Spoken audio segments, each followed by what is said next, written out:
I am well known for the work I've done with the Yugas, and it is a frequent request that I talk about the Yugas in one way or the other. For those of you who only know about the Yugas a little bit or not at all, I'll just start with a basic description. So the Yugas are a system of cyclical ages that emerged from India 6,000, 7,000, 8,000 years ago, goes way back in time. And the basic idea of the cycle is that there are influences coming in from outside our solar system that cause our awareness, our intelligence, our spiritual awareness to wax and wane in a 24,000 year cycle. And we are currently coming up in the what's often referred to as the ascending arc of that cycle. So there's a 12,000 year cycle of increasing awareness and increasing spiritual awareness and in development of intellect. And we are in the second of 4 ascending ages. And those are beginning with Kali Yuga, which is the lowest level of awareness that we entered at 500 AD and exited at 1700 AD. Then we entered Dwapara Yuga, which is what we're in now. We will, in another couple of thousand years, enter Treta Yuga, which is a higher age yet. And then finally, at the top of the arc, mankind will enter Satya Yuga. But because it's a cycle, Satya Yuga will begin the descending arc, and then that arc will include Treta Yuga after Satya Yuga, Dwapara Yuga after Treta, and back into Kali Yuga, the lowest age.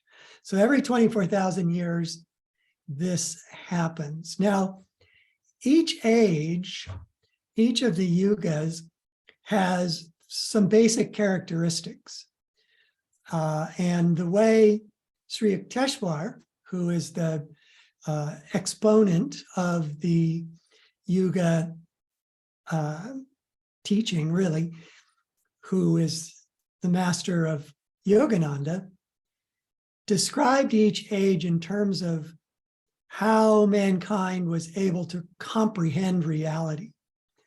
So according to Sri Yukteswar, people in Kali Yuga are only able to comprehend matter. And in Dwapara Yuga, they're able to comprehend energy. In Treta Yuga, they're able to comprehend thought. And finally, in Satya Yuga, they're able to comprehend God or infinite consciousness itself. So this cycle also produces, each age also produces sort of characteristic ways in which people behave. And we can look backwards into the previous descending Dwapara Yuga to get some clues as to what might unfold in our ascending Dwapara Yuga that we're just barely into, in a sense. It's 2,400 years long, and we're roughly 300 and change years into that Dwapara phase of human development. So what does it mean to say we're aware of energy? There's 2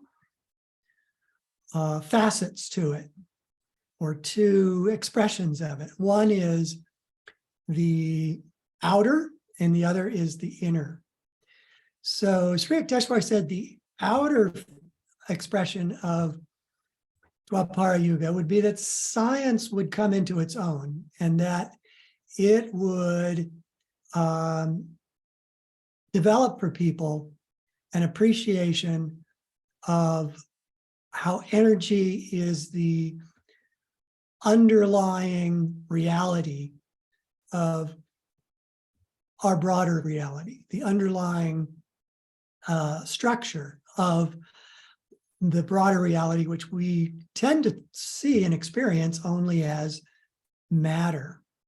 So in the outer view of that, we can see a progression of discoveries that were made since 1700 that allowed mankind to appreciate what energy is in a very real way. Energy wasn't a concept in Kali Yuga, just things were concepts and mechanical principles were, but energy as a independent entity just didn't even exist in the the records we have of how people thought and what they did from that Kali Yuga period, which was really, included the Dark Ages, included the worst of the Roman Empire. It was not a great time. It was not the good old days, as a lot of people might romanticize the past and think it was so. If you go far enough in the past, you can probably find really uplifting ages, but that lower age of Kali Yuga is not among them. So in Dwapara Yuga, mankind began to really have a concept of there being energy. And one of the first ways in which they harnessed it was steam power. And that was the big change from Kali Yuga that ended in 1700 into Dwapara Yuga.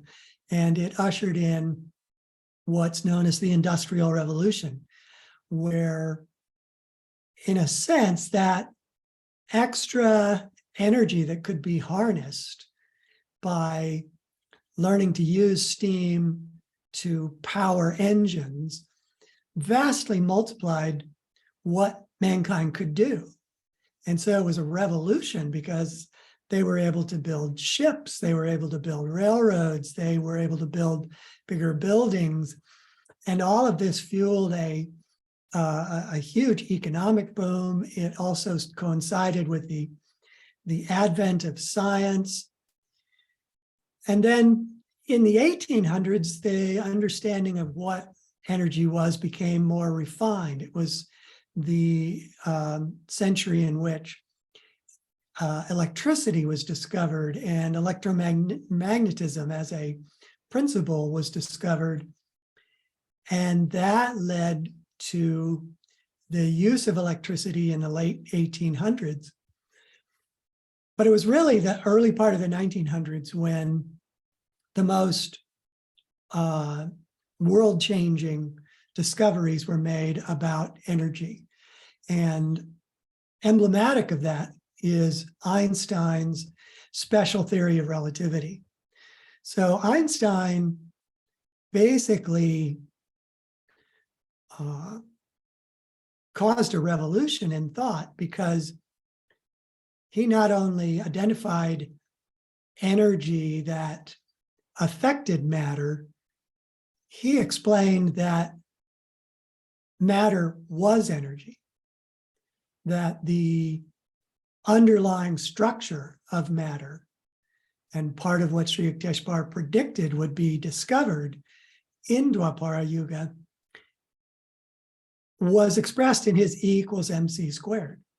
So E equals mc squared means that energy equals matter in its weight times the speed of light squared. And that elegantly simple equation became the foundation for nuclear energy.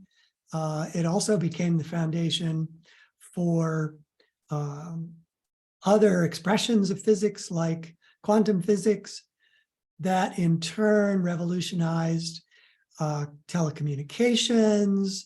We also saw in the radio, the development of electromagnetism as a tool.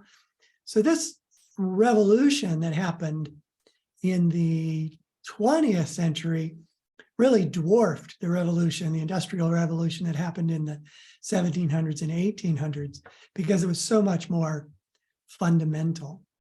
And so now we have a world, literally, that depends on electricity. You've probably all had the experience of, well, less so in the pandemic, but you've probably all had the experience of being at work or going somewhere to do something, and there's a power outage, and you literally can't do anything because everything depends on electricity to run the computers, to run our telephones. Everything requires that power, which has really only recently, comparatively, been harnessed for these uses. So it has transformed the world. And in that transformation of the use of electricity, we have the transformation of the computer revolution, the internet, and on, that have changed the way civilization functions, all because of that core realization, that core knowledge that energy is the underlying structure of all matter. So that's the outward expression of it. The inner expression is, as you might expect, more subtle, but in some ways it will ultimately be more significant. And that inner experience is that mankind as a whole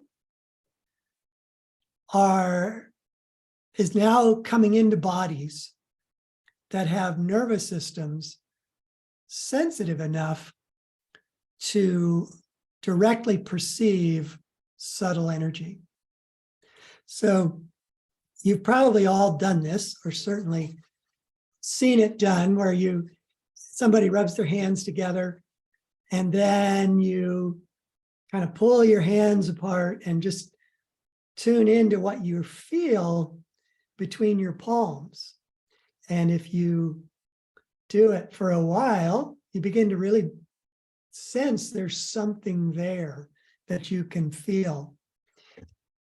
I can't prove it, as will be obvious in a second, but I believe that people born in Kali Yuga, which was an age marked by only awareness of matter, I believe that they would not have been able to feel any energy between their palms if I had told them to do that, because their nervous systems are just not sensitive enough. We're not just sensitive enough to actually feel it.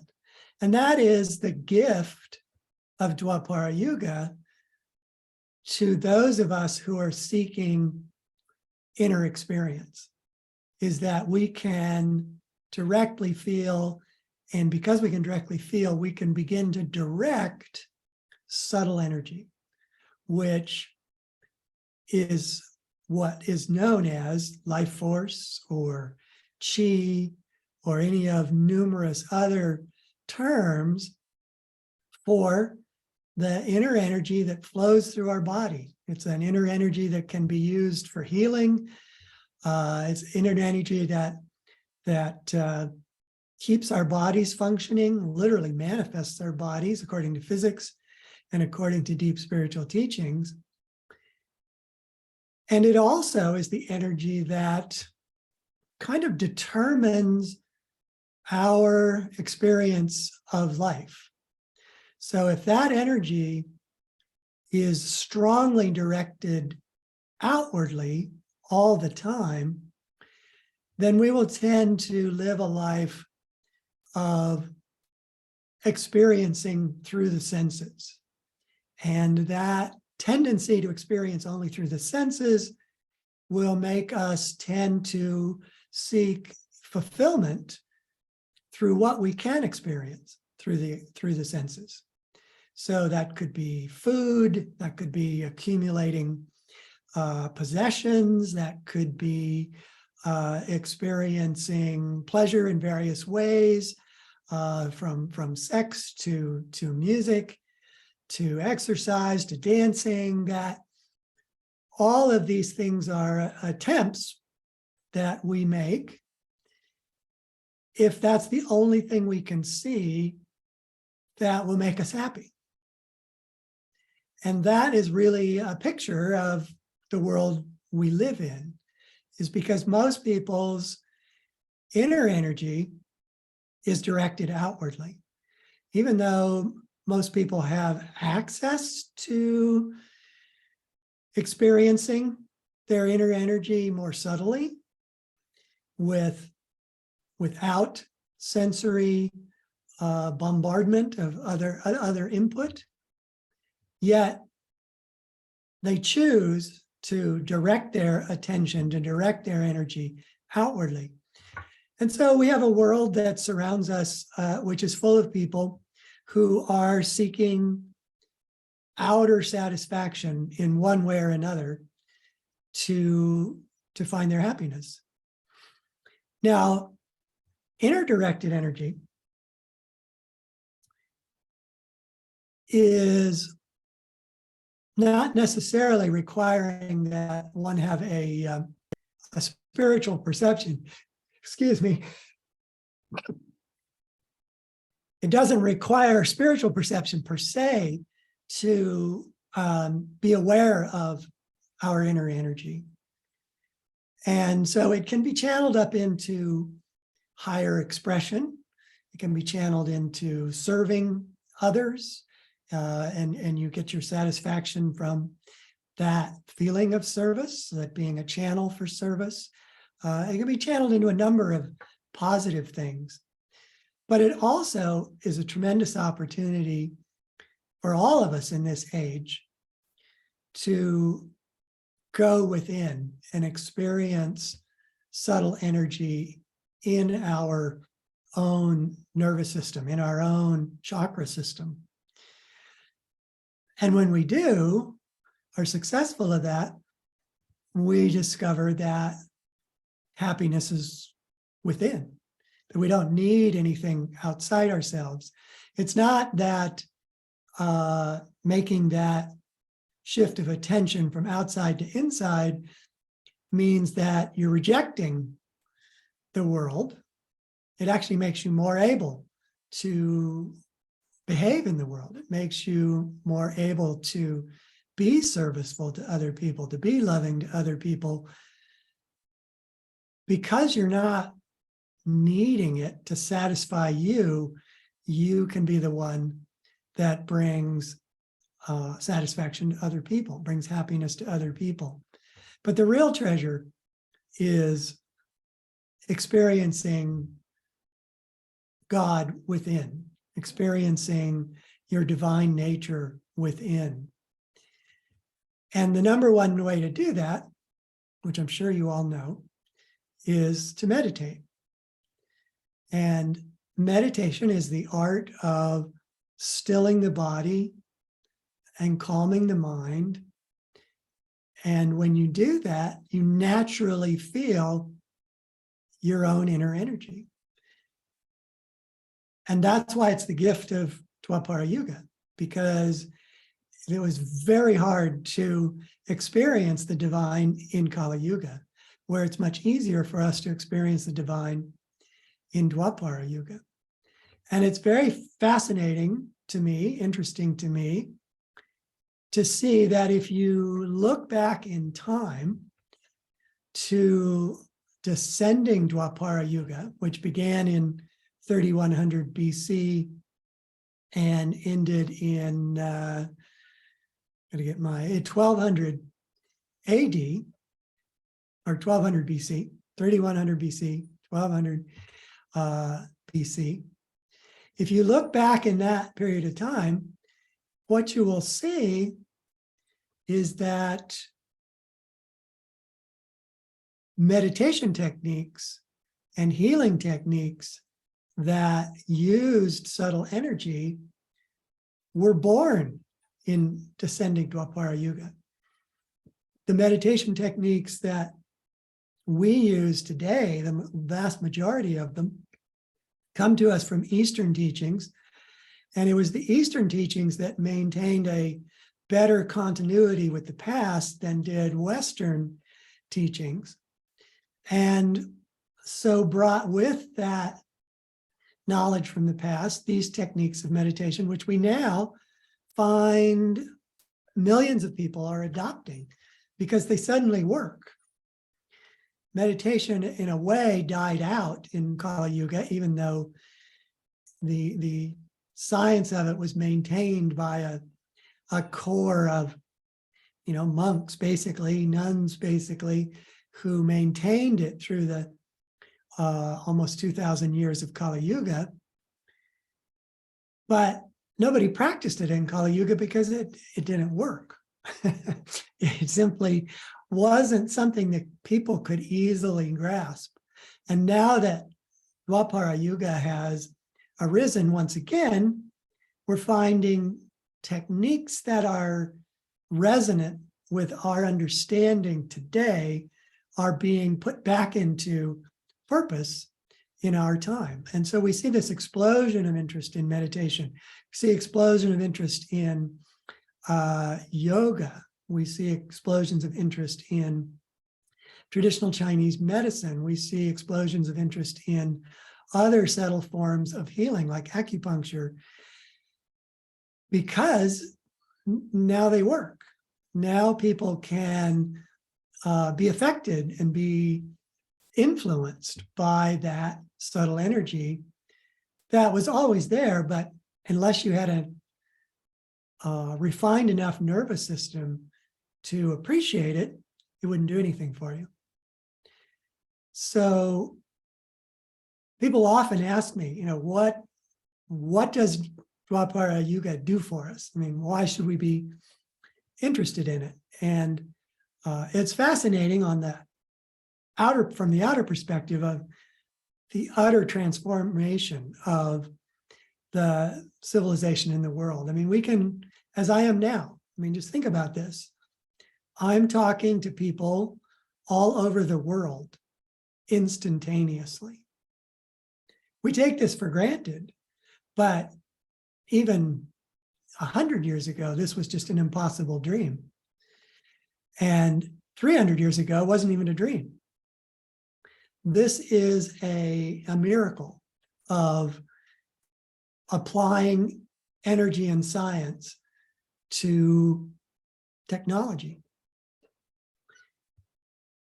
But the main thing it's giving us, the main fascination I think I have, and I imagine all of you have, is this awakening of experiential spirituality, as I like to call it, where the religions of Kali Yuga were commandment oriented, the thou shalts sort of approach to religion, because they really couldn't explain to people or teach people how to experience God. The only thing they really could do was tell people how to behave to hopefully, when they die, then experience God. But now in Dwapara Yuga, we can have that experience directly. We're not bound by having to believe in a particular system, whether it's Hinduism or Mohammedanism or Christianity. We can have that direct experience ourselves because we live in Dwapara Yuga. So that is the power of Dwapara Yuga for us as spiritual seekers. Okay, I'm going to open up for questions. And if any of you have questions beyond the yugas, as Alamali mentioned, I've also authored The Physics of God, and more than happy to talk about that. The latest book I wrote is Break Through the Limits of the Brain, which is all about how neuroscience supports meditation and the spiritual experience. So feel free to ask me anything you like, and I'll see if I can give you an answer. So thank you, Puru. And I just put in the chat his website as well, everybody, because I know some of you are really interested in getting those new books that Puruji mentioned.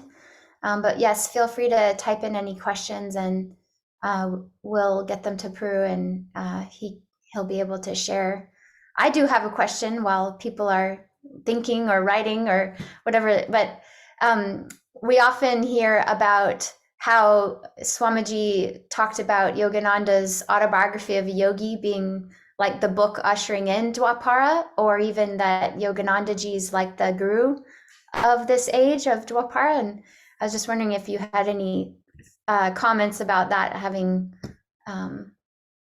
all that you've shared. Well, I think it's no accident that this line of masters, in a sense, beginning with Babaji, but Babaji has been around for a really long time, but more germane, beginning with Lahiri Mahashai, and then Sri Yukteswar, and then Master. It's no accident that they all came right at the beginning of Dwapara Yuga.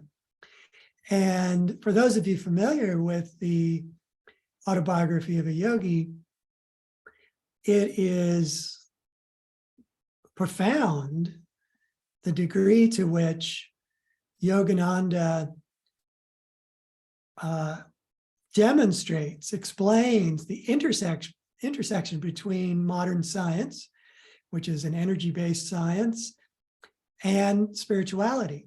And there's a whole chapter about Chandra Bose, who won a Nobel Prize for his work in developing instruments that could, measure really, really, really fine frequencies of energy.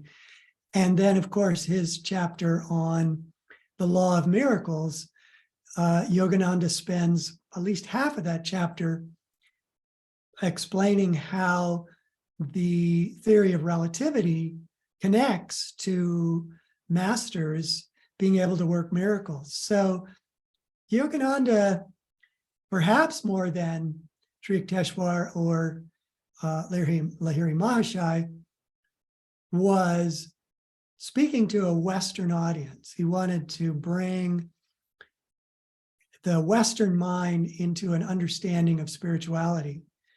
And he respected and knew and understood that the West is very influenced by what science has to say about anything. And so it's woven not only into those two titles, but throughout the book, throughout the autobiography, he brings in scientific concepts and mentions scientific disciplines.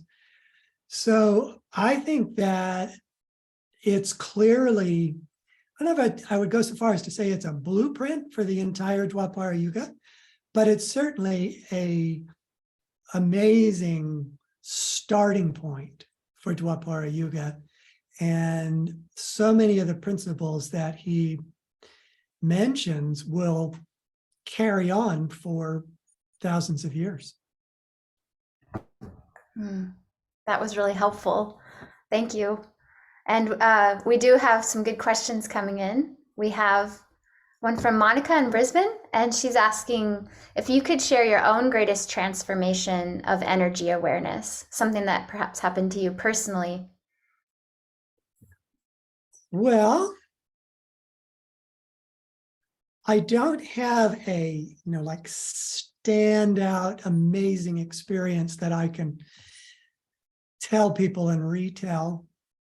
But I would say what stands out for me personally is just the steady growth of inner spiritual experience as a result of doing Kriya. Kriya yoga is a pranayama technique, which I'm sure you're all familiar with, that because it is a life force control technique, which is what pranayama means, it results in anyone using it in a almost breathless or an entirely breathless state and in deep physical stillness. And when those two things occur, stillness and breathlessness, and you easily focus inwardly, you easily feel, or more easily feel, the presence of God. And I am constantly grateful for and constantly moved by the fact that through using these teachings and through doing Kriya Yoga, I actually routinely feel the presence of God. I don't have, I can't work miracles. I don't have as I say, amazing things to tell you about, but just that being able to feel the divine presence is extraordinary to me. Yeah, that's really special part of this age, isn't it? And thank you for sharing that. I could see everyone nodding. And so it's a powerful part of being part of this Dwapara. And we have a really good question from Susie. She's in Cessnock. She's been following you for a while, and she's wondering about any upcoming courses on the Yugas that you might be doing, or even just upcoming talks. We did share that little website, but if you have more ways people can stay in touch with your latest, that would be great. Well, it's really not latest, but if you haven't already checked it out, there is a 12-lesson course available through Online with Ananda, which you can get to through just ananda.org and go to their courses and lectures section. It has 8 webinars in it, and then it has a number of other written pieces that go along with it to make it into a 12-lesson course. So if you want to learn more about the Yugas, then you can by reading the book, The Yugas, that I wrote with Vyasa, David Steinmetz. Then I really recommend it. A lot people often come up to me and they say, oh, I love the Yugas. I'm a Yugas nerd. So if you are a Yugas nerd and you really want to get into finer levels of understanding and more examples and more science, then I really recommend that course. Thank you. That's great. And then I think Bhakti also wrote in, she's doing one through the Ananda College where she's learning about deeper into the Yugas, and probably has a lot. Yes. From the book. Yeah. That's all my co-author David Steinmetz's work, and I highly recommend it as well. David and I brought sort of 2 different approaches to a study of the Yugas, which meshed well. He is much more of a scientist.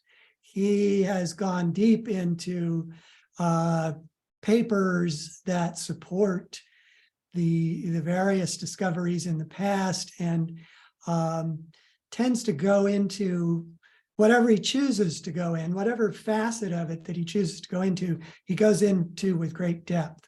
So I can also unhesitatingly recommend that. Thank you. And this next one, this is from Alexandra, and she's in New Zealand, and she has a very good question about the cycles of Brahma. So this is her exact question. The Holy Science, page 9. The cycle around the grand center, i.e. one cycle of Brahma, does it have periods that break up like the Yugas? Is there a similar pattern in that cycle? And so she's just asking more about that, the macrocosmic level versus the inward version. So some kind of cyclical explanations you might have. Well, one of the fascinating things to me, at least, of the Vedic teachings is how they have principles within principles within principles that all echo the same principle. And the Yugas are no exception. So this 24,000 year cycle is a cycle within other cycles.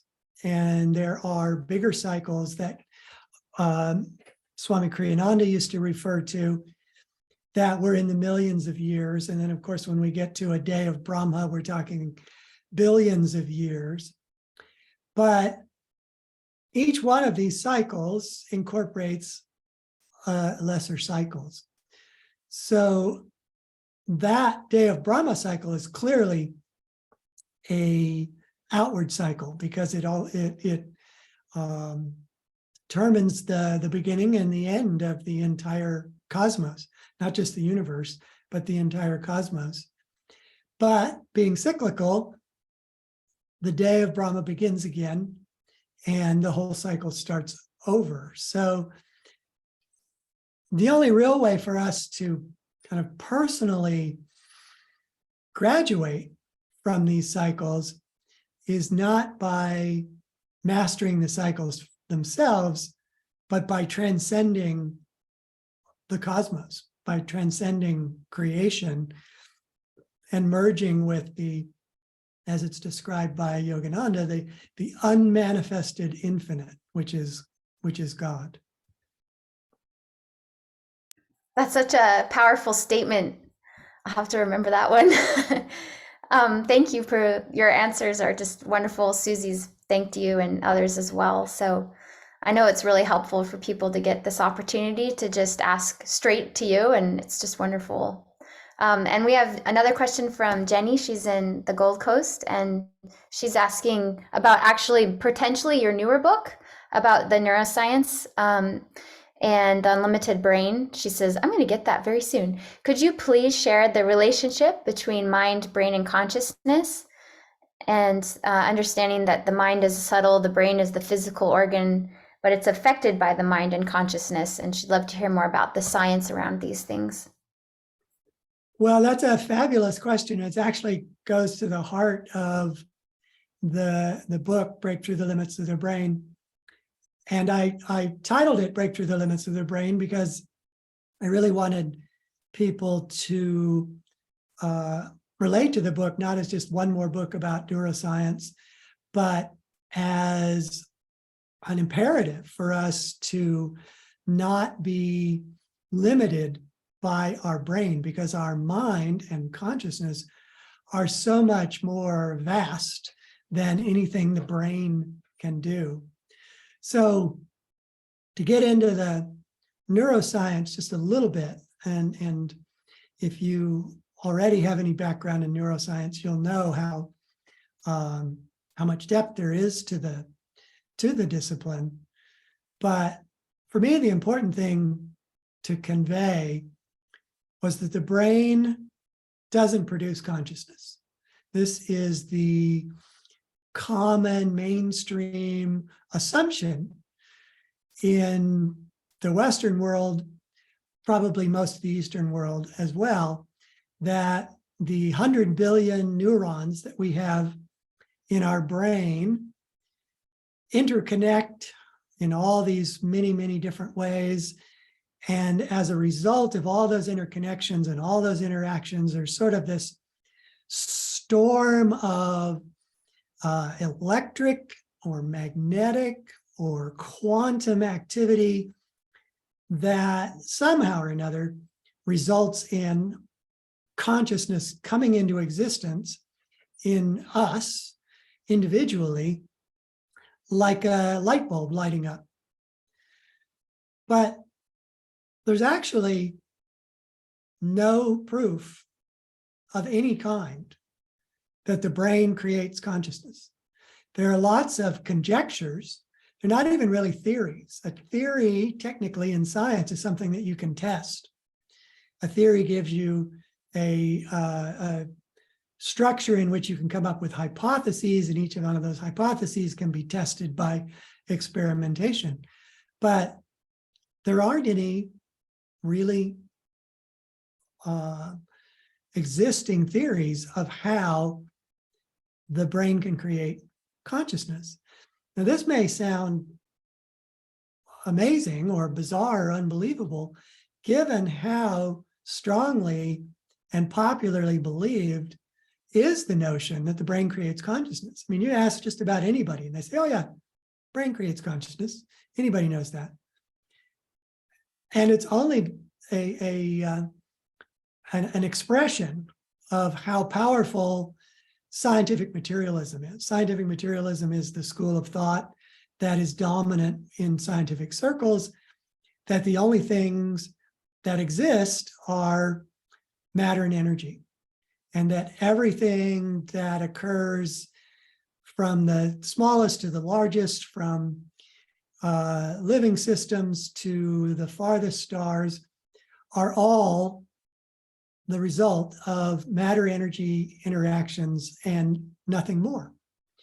And their belief is so strong in this nothing more that they basically say, come on, guys, there is nothing more. We are conscious, therefore the brain creates consciousness. But it's really that simple and that circular of an argument. And it's arises because of their refusal to see that there could be anything other than matter and energy. Whereas there's ample scientific support for the existence of consciousness outside the physical brain. And in some of those demonstrations, it's a matter of how people can be affected by one another. So one of the, I think, more telling experiments that was conducted that shows the power of minds being connected as opposed to, just limited to being inside our skulls, was an experiment conducted where two volunteers came together and they meditated together for 20 minutes. And then they were separated completely so that they could not see or hear each other. And they were put into what are called Faraday cages. They're like a metal mesh enclosure, and the metal mesh ensures that no electromagnetic communication could come through. So these two volunteers were completely isolated from the point of view of scientific materialism. So then just one of the two volunteers, got to get this right. They're both hooked up to essentially what we think of as lie detectors. They're hooked up to EEGs. And one of them has an intensely bright light shone in their eyes, and their EEG just jumps. But 40% of the time, the other volunteer who had meditated with the volunteer who had just had a bright light shone in their eyes also registered a spike on their EEG, but they were not hit with a blast of light. So something is connecting those two people that is non-material. And this is just one of literally hundreds, maybe even thousands of experiments that confirm we have something, consciousness, mind, that extends beyond the physical brain. And yet, because scientific materialists just can't believe it, they won't look at it, they won't believe it. But if you accept that, then you have to look deeper and say, well, where is that mind? If it's not inside the brain, where is that mind? And early physicists like Einstein and others believed that that consciousness was infinite, and that all of us were a part of that consciousness. Our minds were a part of that consciousness. Some thought that consciousness was God. Some thought that consciousness was intelligent. So this is really the direction I take in the Break Through the Limits of the book through Break Through the Limits of the Brain book, to make that and underscore that point that our minds are beyond the brains, but they are, as your questioner added, they are connected, that mind and brain work together. Mind is the guide, mind is more powerful, but the brain also sends information to the mind about sensory experience, about physical movement. The mind sends information back into the brain, coordinating physical movement. So they are interpenetratingly connected. But when the brain dies, you still have your mind. The mind is the enduring and unlimited part of what it is that makes us be able to function as we do. Wow. That is all it's so interesting, but fascinating to learn about all that you've studied. And so I know everyone's, again, nodding their heads and enjoying what you're sharing. And it's just really helpful to all of us. So thank you. And we have another really good question from Bhakti. She's in Melbourne, but you might have already met her at the village. She's asking, as our inner cycle of the yugas repeats through the outward cycle, does the lowest level of consciousness in Kali rise with the repetition of cycles, or is the inner cycle arise and fall to the same point with each repetition? And so that's a good question, Bhakti. Thank you. I think what you're asking, Bhakti, if I'm understanding you, I think what you're asking is, are we as people who have incarnated onto this earth, are we connected to that larger cycle? And do we have to go through each stage of that cycle to attain our self-realization? Or are we independent of that cycle and we are able to attain our own self-realization independently? And the answer is the latter. We incarnate where we need to learn. And if we need to learn lessons on the earth, then we incarnate on the earth. But we also may need to learn lessons that are more or less refined. We may incarnate in Treta Yuga to begin building our ability to control our thoughts. Or we may be reborn in Kali Yuga to learn to overcome enormous obstacles. But it really is up to the karma and spiritual growth of each one of us that determines where we might incarnate. And then just for fun, I always like to throw this in, that Yogananda said, there are many planets on which we could incarnate, that this planet is not the only one. We might have a karmic affinity for it, but he also said that and there's something funny and peculiar about this. He said, we incarnate in many other planets, otherwise we'd figure it out too fast. So hopefully that answers your question, Bhakti. That was great. People are saying, wow, I could listen to you for hours, and they're just very grateful. I just had another question come in, and so if we have time, I'd love to ask that. It's just a follow-up on something earlier, but one other question just before that is, with regards to the potentials that we all have as souls and our evolution, like you were just sharing, how does the Treta Yuga and the Satya Yuga reflect really our own soul evolution and potential? I'd be curious to hear more, because you hear people at Ananda say, oh, we're living a little bit in the Treta. We can sometimes hear each other think, and we don't have to say it out loud, but I'm sure there's more to it. So yeah, it's an excellent question, though, because our inner growth mirrors the arc of the Yugas. And so even in one lifetime, we might go through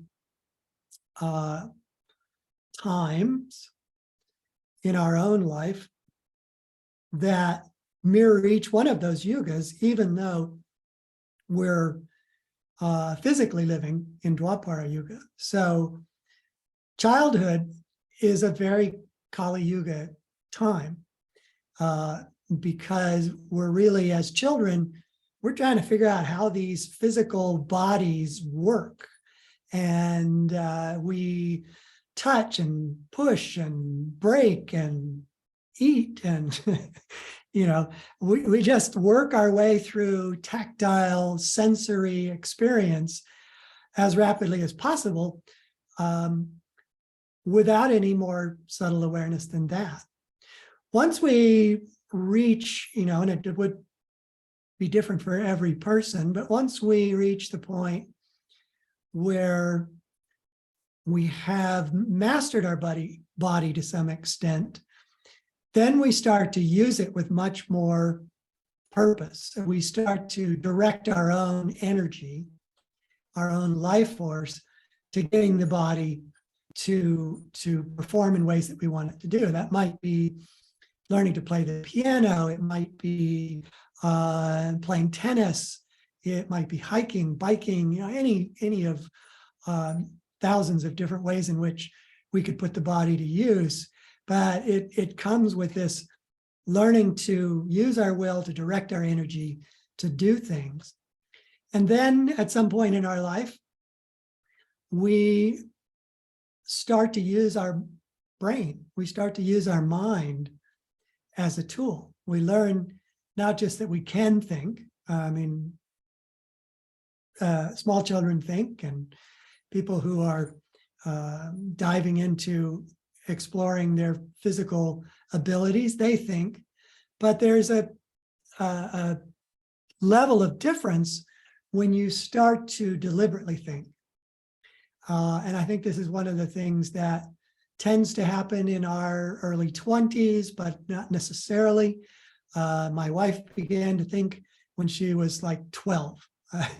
It really depends on your own karma, your own personality, your own tendencies when you will do it. But at some point, you're likely to start using your mind as a tool, using your thoughts as something that you can control, generally for some outcome. Oftentimes we're using our minds, using our thoughts to earn a living.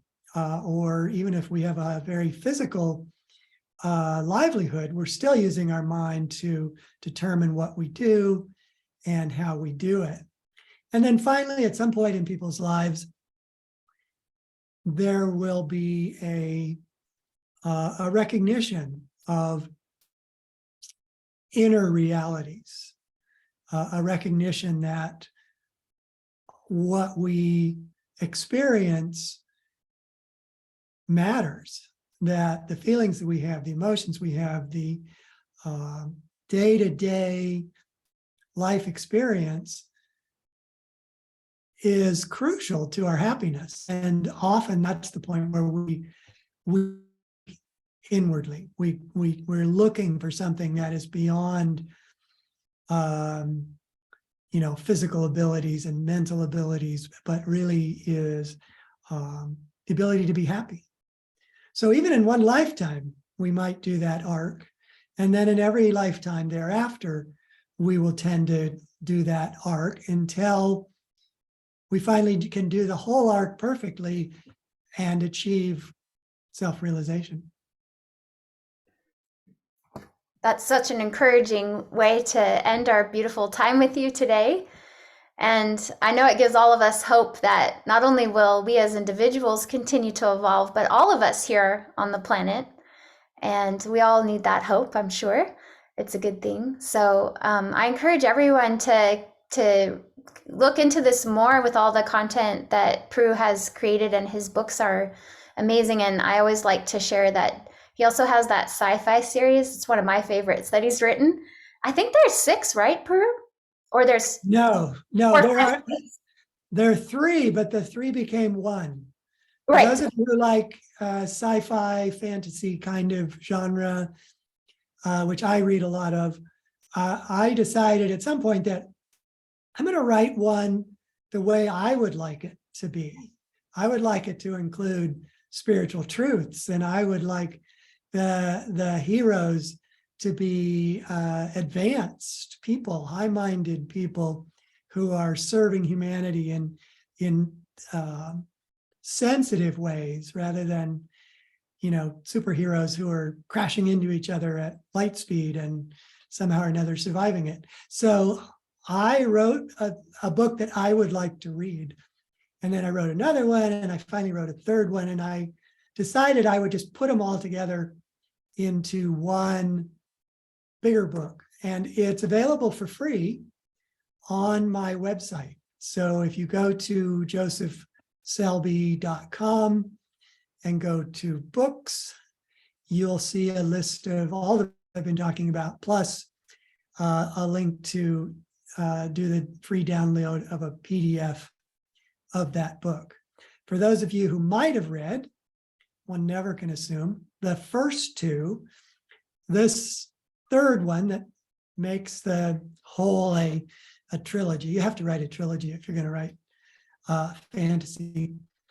It brings all of them together into a conclusion.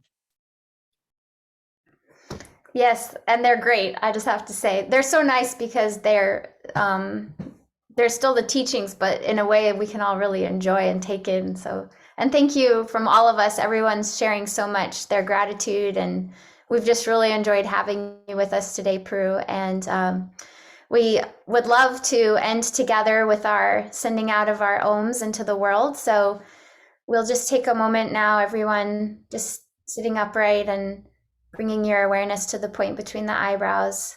And we'll, as you rub your hands together, do what Puru was sharing and start to feel that energy now that our nervous systems can feel it. And we'll send our Om out and really tune into that energy as you do so, and let that light go out into this world.